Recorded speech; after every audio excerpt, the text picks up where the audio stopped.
So it touches my heart really to be speaking and to you personally because it's inspiring, and professionally because we want to support you and kind of magnify your voice so that um, show people that we can do things that are as transformational. But it's not just about the summit per se, and we'll talk about the challenge of reaching a summit, but it's really about, also giving back, about how, I mean, as is climbing a mountain is transformational, and it's definitely healing, but more than that, it's really about giving back.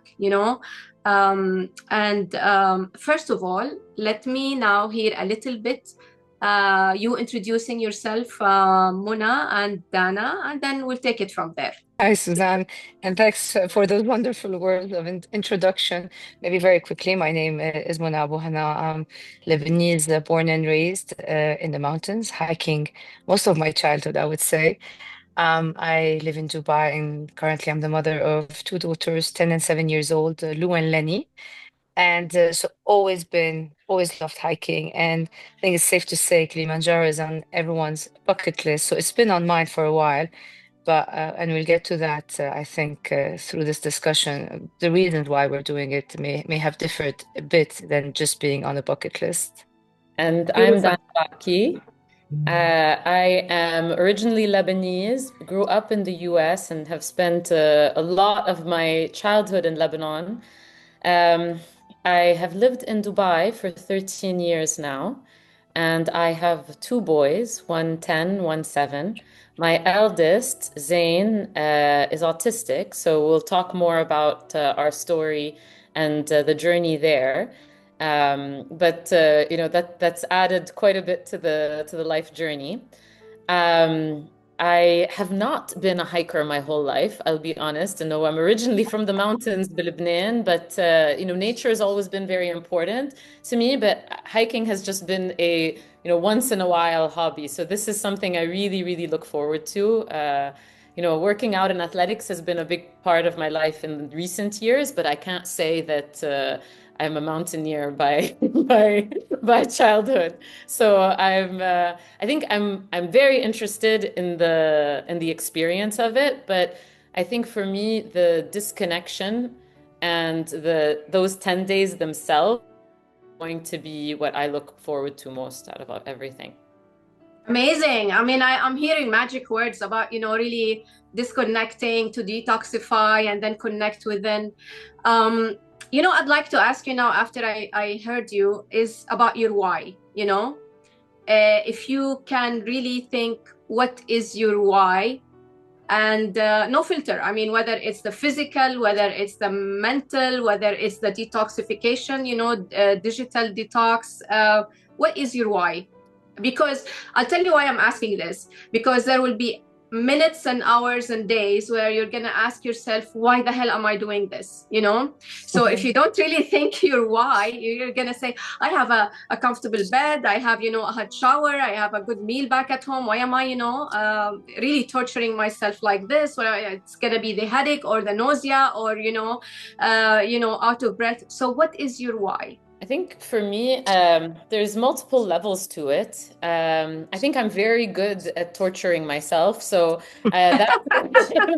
that's not new from that standpoint. The challenge itself of climbing the mountain would have been enough for me without the charitable aspect of it. I think I enjoy challenges and ensuring that I'm always pushing myself because I believe that nothing is impossible. And so if you've told yourself, you want to do something, getting to that is a huge, it's something I love to do, to set a very, very ambitious goal and then enjoy the journey to getting there.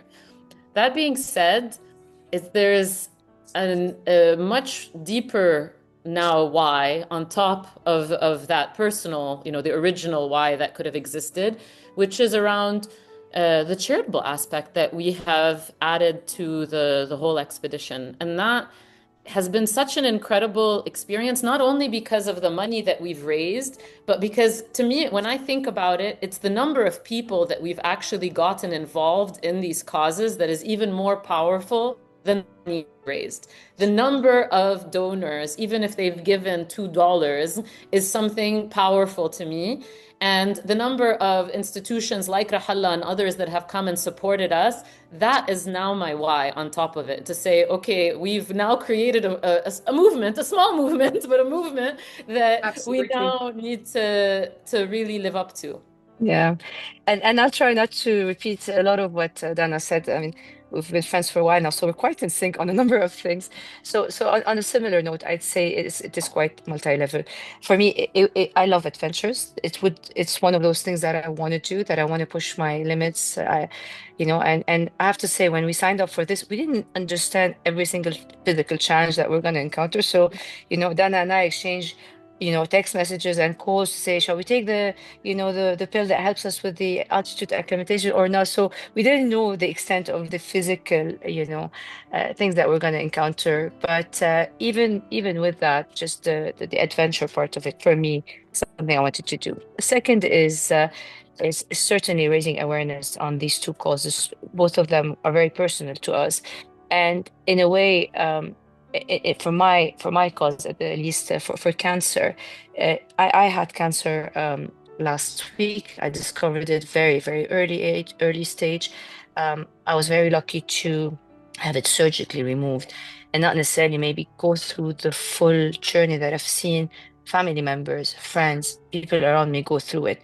So there is for me also those 10 days or 8 days we're going to spend on those mountains, somehow of just trying to be in a journey where I take steps to get to a summit it could be hard every step that we're going to take, somehow just trying to tell everyone that I've seen suffer from cancer that, every step we're taking, we're thinking about them, about their journey, we're supporting them. For some of them who are no longer with us, we're remembering them, and so on and so forth. So it's somehow a tribute to some sort of those that are on that challenge, struggling, and many of them are recovering. But the struggle is much stronger than what we usually see. And the third element, of course, is supporting the organizations. But for me, also is inspiring my daughters. I mean, every time I come up with something to do, whether it's a challenge or a new adventure, and I see the look on their face, I mean, it's just been so amazing, the conversations I've had with them preparing to Kilimanjaro, and their excitement and their questions. And every single day there's a new question about how is it going to be? Is it safe for you? Is it not safe? Are you going to set up your own tent or not? So just that conversation, and that's inspiration, and them telling me that in a couple of years they want to do it again with me. As a mother, there's nothing more beautiful to share with your children than such an adventure. Beautiful, really beautiful. I mean, you guys have touched on almost a 360 image of really what drives us to go through these adventures. And both of you have mentioned the word journey, and I really admire and respect this, the understanding that it's a journey. It's not just about the summit. It's an inward and outer journey. The impact you leave first and foremost also as a parent, and how it's like you're becoming like a lighthouse affecting everything. As you said also, Dana, it's like a little movement, but many people actually lose track of the point that it's really a journey where really every step is like your new summit or your new mini adventure in the 7 or 8 days that you're going to spend on the mountain. A reflection, time for reflection, a time to really also connect with your why. So this is extremely inspirational. And of course, you're sending a message that nothing is impossible. If there is one, while we're talking about, because it's not going to be a walk in the park, it's going to be, difficult. And I always say, if it's easy, why bother? So, I mean, it has to be challenging for us to embark on it. But what do you envision is the most challenging thing you're going to go through, number one? And then what do you think is going to ease it for you? Maybe I'll take that, and this way we alternate, Dana and I. I mean, now that we know a bit what to expect, I think our things that we fear, at least for me, things that I fear now are very different than what I thought it would be 2 months ago, because a lot of the questions get answered and clarified. I think that the altitude adjustment is one that I'm trying really to think through a lot, because I think of all the preparations we've done, physical fitness discussing, with a lot of people that went on those clubs or trainers, we're getting really good support and tips on that. From the mental part, we're doing it for a purpose. So we are in that mental space, right? And I practice yoga meditation. So I'm yearning for that silence on the mountains kind of thing. So from a mental readiness, I think I'm there. So that altitude acclimatization is the one that's really messing with my mind a bit, because, I read the science behind it, and what I understand, and maybe it's good also for those listening to get that answer from you, Suzanne, is, does it really depends on the person. Do we really know whether it's going to hit us hard or not hit us hard? How do we adjust for it? Dana and I are doing this, of course, for the experience, for raising awareness. We also want to get to the summit. So, one thing that keeps coming back to my mind, I really want to get to the summit. And I hope that, the altitude adjustment is not going to impede me from doing that. So from the physical part, that's maybe the one that I'm feeling most. The others, like, how will we sleep out? Are there insects and bugs? All these were things, going Yes. into this experience that get answered. And then the more you get close to the date, all these don't matter. All you just wanted to, can't wait to get on that mountain and start really. That's for me now what I'm thinking most about. From my end, I think, yes, definitely the acclimatization is something that is on my mind because it's not completely in your control and it's not something that you can, train for in the same way that you can train for physically. So yeah, that's definitely on my mind. But I think the part that I guess I would say I'm most concerned or worried about is that summit night when it's freezing. I despise the cold, like with a passion. So I'm worried about that night with no sleep, freezing cold, and you're moving at like 3 millimeters at a time up the summit. And I think that's probably going to be the most difficult time mentally, not physically, but mentally. And when I think about how I'm going to handle that, I think back to I do triathlons. And you train a lot when you do triathlons, and no matter how much I've trained, there is always the moment of sheer anxiety before you start your swim that I want to throw up no matter how much I've trained before my swim. You have this anxiety.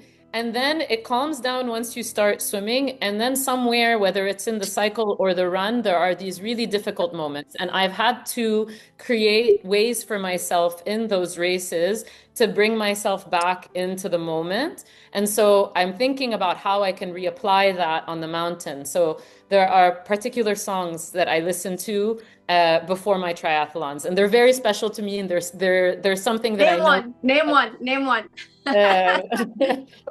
One of them, I Will Never Let You Down by Rita Ora. And I'm talking to myself, and I will never let myself down. Yeah. Right. Yeah. So there are songs like that I think I would keep. And then there's a trick that I remember my coach, I often, when he does triathlons, after his triathlon, I'll always get like a message from him. Like, I was thinking of you on the run. I'm so grateful because of this, this, and this. And I know I'm not the only one he sends it to. He sends it to other people. So really taking the time to say, okay, right now for this long part, I'm just going to take time thinking about each person that means something to me. And so spending time to say, okay, now I'm going to think about Zain and everything I'm grateful for Zain. And now I'm going to think about Jude. And now I'm going to think about Mona. And now I'm going to think, and when you start focusing on those people that you love and what you're grateful for, that really difficult time ends up passing much more easily. So heck, tricks like that, I think, will hopefully get us through it. But I think we're going to have the moment where we're going to look into each other's and like, what are we doing? Why? You will. No, you will. I'm happy to have Dana next to me to look into her eyes, because I know we're going to keep pushing each other until we get there. You will. And you know what? We have a saying in the mountains. I mean, number one, what happens in the mountains stays in the mountains. Okay, there will be things that you want just to leave in the mountains. The other thing we say is that mountains and altitude, not just hiking, but altitude brings up the true colors of people. So the vulnerability that happens up there is going to really test your relationship with the self and with the others, you know. And at the end of the day, I always say it's also part of the adventure to be with other climbers who you don't know how they're going to act under pressure. It's really also part of the adventure and the test for you. So you take it as, what is this trying to teach me about myself, or about, you know, the situation, and about why I am here. But it's really quite intense and deep what you both shared. But let me take this opportunity to quickly address the number one fear that both of you have, which is altitude. So to answer your question, Mona, is there any way that we can really see that it's going to be happening, or predict before we are on the mountain whether I'm going to get it or not? The simple answer is no.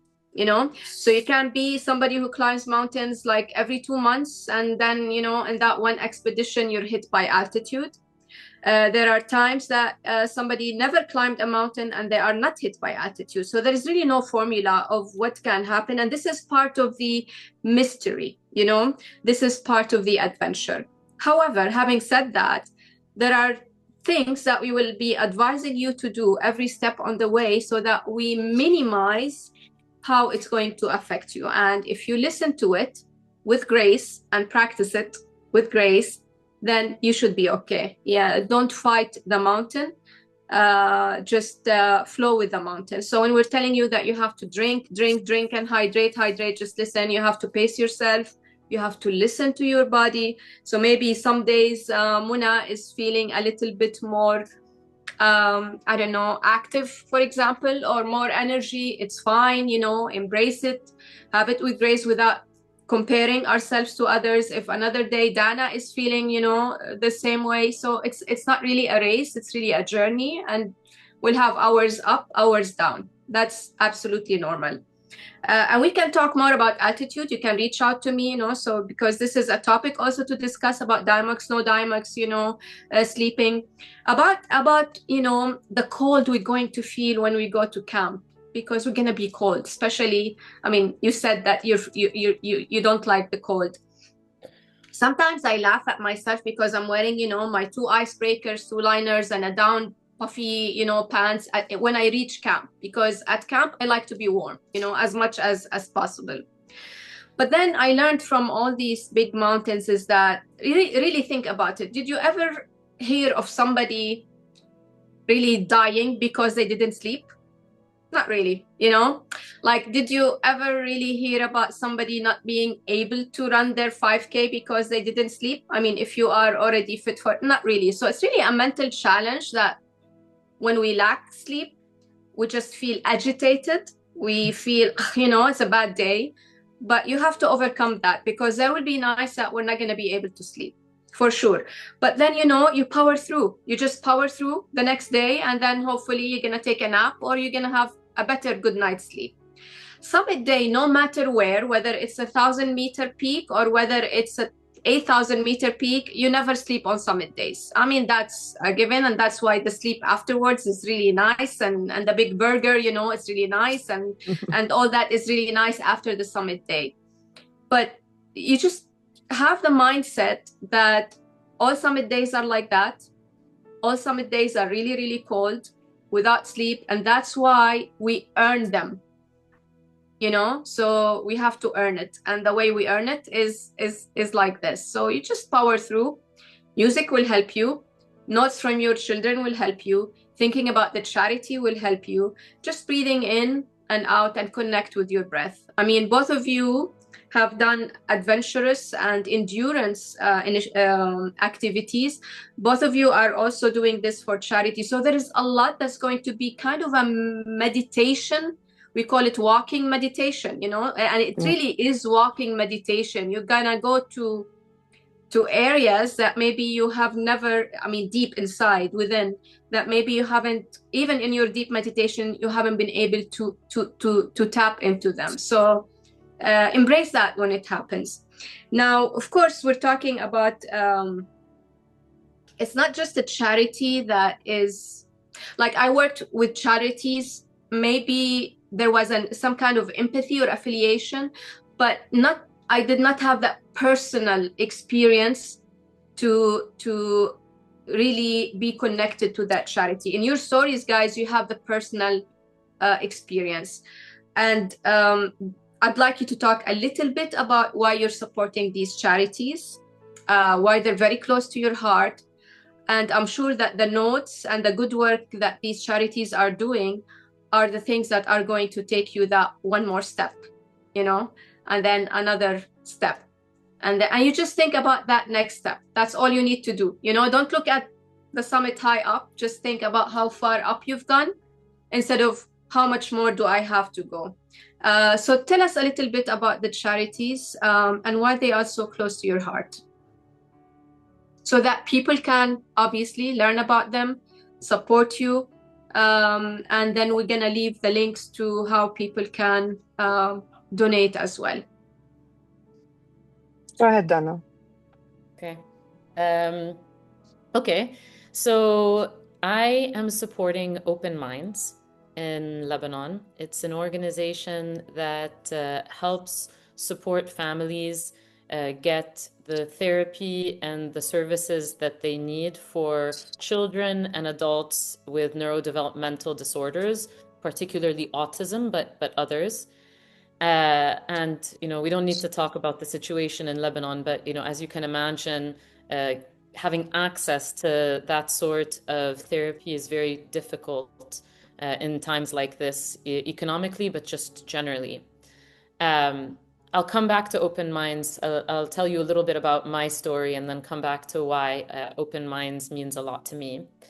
I gave birth to my son, my first son, 10 years ago, and it was a very difficult delivery, and he compressed his umbilical cord. He wrapped it around his neck several times, compressed the umbilical cord, and stopped oxygen to his brain for at least 7 minutes, if not longer.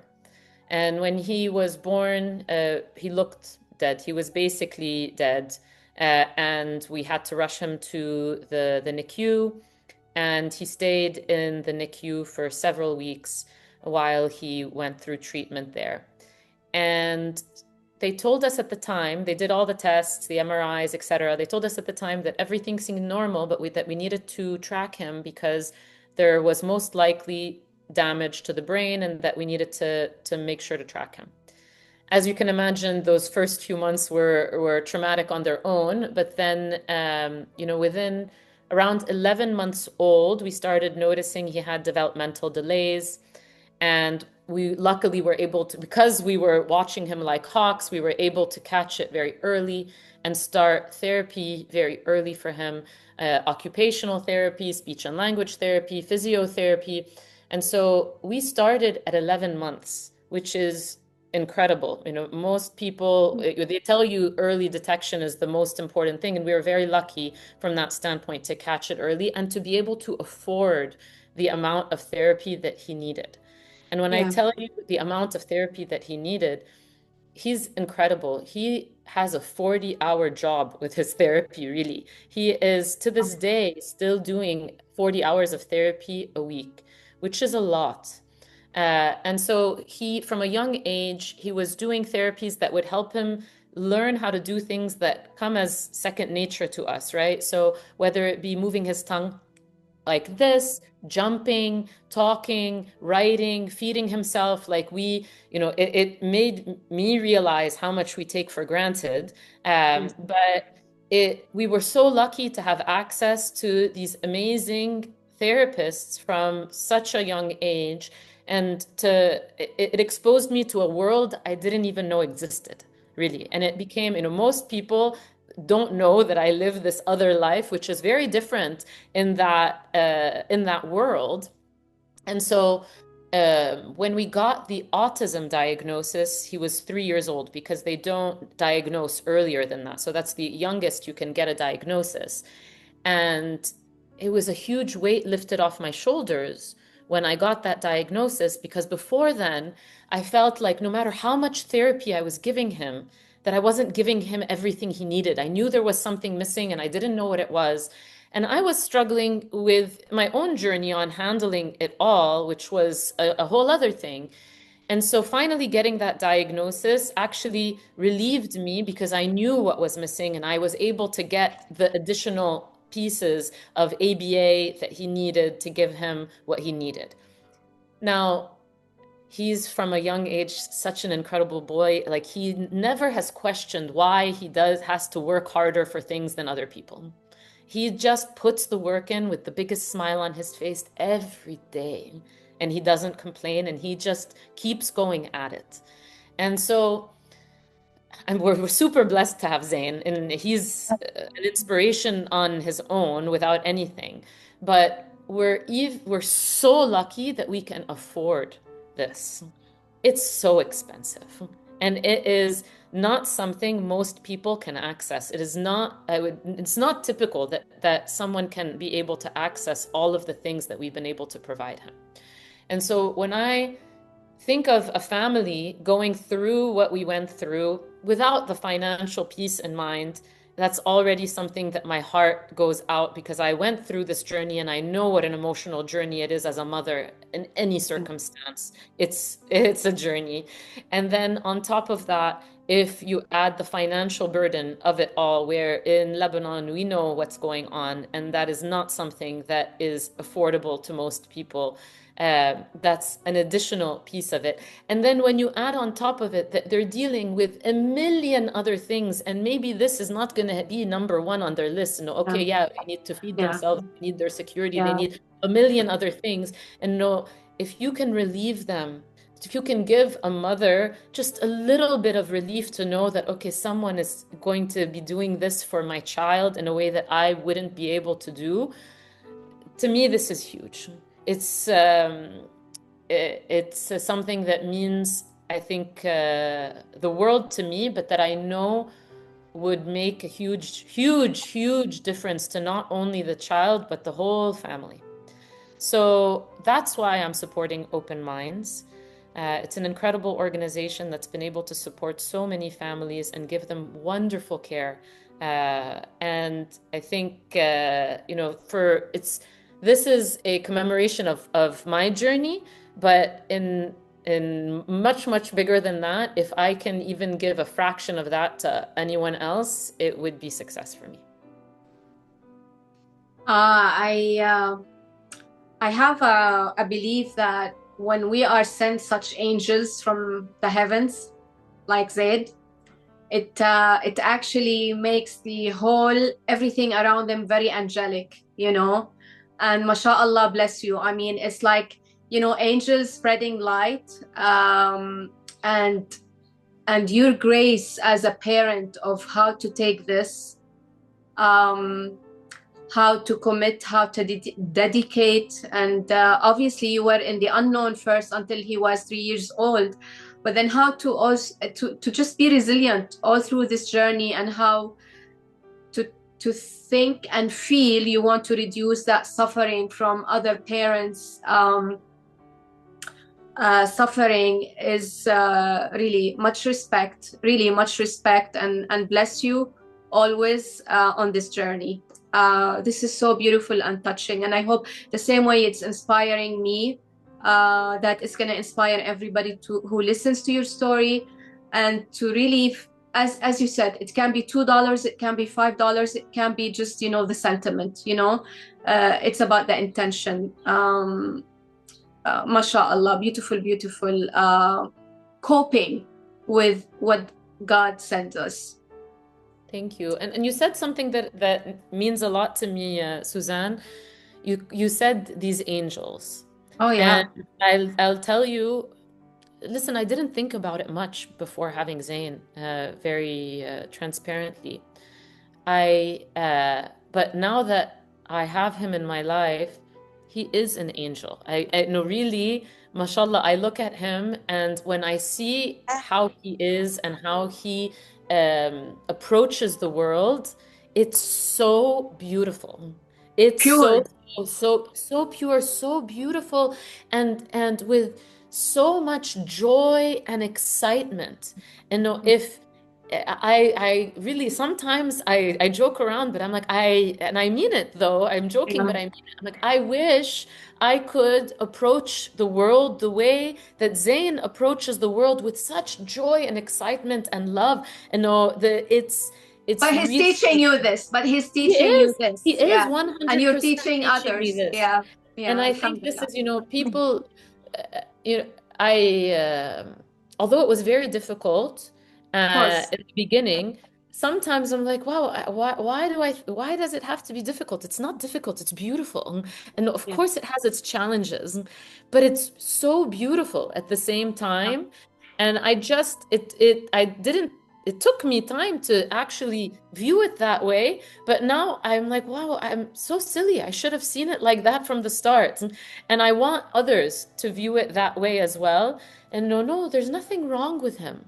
And no, mashallah, he's amazing. And also, you touch on a point that which is very, very human, is that even as a mom, as a parent, you question this earlier on, you struggled with it. You were challenged with you having to cope for this for the rest of your life. And this is also part of the narrative that we need to speak about, that it's okay to embrace these feelings and not feel guilty about carrying them until we're okay to already or learned our lessons of taking this as a blessing. But your vulnerability is something that I am sure speaks to the hearts of lots of people who are challenged with situations around them or with God gifts, because no matter what God gives us, it's a gift at the end of the day. 100%. And as much as I can talk about it now, and I seem very, it's very easy for me to talk about it. And now it is very easy for me to talk about it. But the first 3 years of his life, I couldn't talk about it. I couldn't even talk to my parents about it. I couldn't. Yeah. So when we say it's a journey, it really is a journey. However a parent is feeling it at one moment, just know that it will change, it will pass. And however you're feeling now, this is just feel it. You have to feel it. But ultimately, it's not forever. And you are going to get to a better place. So, I hope seeing others like me. And listen, I had many parents that I saw that played a huge role in, what I went through with Zayn, that were, very guiding lights for me throughout. So I hope seeing this can help others. We'll be we're both raising for the causes together, but the cause that I feel close to my heart is the Barbara Nassar Association for Cancer Patient Support. 2 years ago, as a family, we've been hit by, the news of a very close family member who's had cancer. And following that, we all got some extensive testing done, and only to find out as well that I have the same kind of cancer, but much earlier stage. And talking about angels, Suzanne, that family member was my angel, because she spared me so much in catching it early on and intervening surgically to remove it without necessarily going through the bigger and much, more complicated treatment that usually you see cancer patients going through. But that also taught me a lot about what cancer is. And I think it's safe to say, not saying in a positive way, but every single family, one way or another, is, being hit with that story. So everyone's dealing, certain challenges that come with a patient that has cancer. For me, it was a revelation that cancer is not only the health challenges associated with it, it's the treatment of it, it's what comes before it, it's what comes after it, for years to come. It's the impact it has on your family, on your work, on your mental well-being, on your relationship with your spouse, etc., etc. And Barbara Nassar Association for Cancer Patient Support, when I worked with them, when I met them, I found that they also look at the whole journey of a cancer patient, including the things that people don't necessarily, it doesn't come to mind to people first, which is, how do you support them mentally, how do you support them socially, how do you support them with having access to the right treatments. And treatment and medication is not only when you're treating cancer. it's for years to come. And I wanted, one way or another, as I said earlier, on climbing Kilimanjaro, and Dana said it as well, is that every step that I'm taking, I'm thinking about someone I know that has been on this journey. And it's just my way of trying to think about them and sending them from, the footsteps, from the land of Kilimanjaro until we get to the summit, positive thoughts and just thinking about them. And Baba Nassar Foundation Association, as I said, takes care of a lot of people in Lebanon. It's been years now. The situation is not, very positive for a lot of families. They're not able to afford care that is very long term, from a government point of view as well. So the association is doing a great job replacing what other countries might have in their government entities. So they're doing a great job, stepping in, and any funds we raise for them to help them in that duty that they're undertaking would be more than enough. Beautiful. It's really, ladies, it's really touching my heart deeply. And if there is one reminder, I wouldn't call it takeaway, but sometimes we just need to be reminded, really, is that we are much bigger than what we think. I always say that, but we're also a part of a bigger community, and we need to stay human and support each other. Unfortunately, that we need a reminder sometimes that we need to stay human and support each other. So it's not just about me. You will carry these causes with you every step on the way, on that journey of almost 6,000 meters. With every breath, you are actually spreading hope and shining light on how humanity can function when we stick to each other. So really, from the bottom of my heart, first, I thank you for choosing us, Rahhalah, to take you up on this journey. Second of all, I thank you as a woman and as a mother, for you taking care of yourself and of your families, and then of, quote unquote, using the opportunity to alleviate pain from others who might be going through the same thing. And that's, I think, something that we women also, shine in doing, So much love, much respect. And we're going to put, the links to the charities again on the clips here. So anybody who would like to support and is feeling touched by your stories to follow your journey, and hopefully you're going to keep us posted. Not on the mountain, because we think that you both need to digitally detox, but inshallah before and after.